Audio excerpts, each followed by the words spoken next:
Po zápase vo Zvolene máme pri mikrofóne Ľuba Malinu. Ľubo, zhodnotenie dnešného zápasu. Bol to veľmi ťažký zápas, lebo hovorím, nehrali sme tak asi, ako sme hrali posledné zápasy. Trošku tam chýbal ten drive, ale našli sme cestu k víťazstvu a sme radi, že vezieme domov 2 body. Padlo ti to tam, gól, ako si ho videl? Išiel som podporiť útok, videl som, že chalani útočníci idú do prečíslenia. Pripojil som sa k ním, Bialo mi to pekne nahral a rozmýšľal som ešte nad nahrávkou, ale klasicky zatvoril som oči, vystrelil som a prepadlo mu to, takže som rád.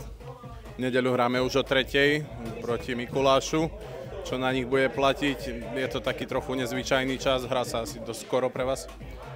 Tak už sme si zvykli, hráme väčšinou aj o 4:00 tie nedele a musíme dobre zregenerovať hlavne teraz po ceste domov.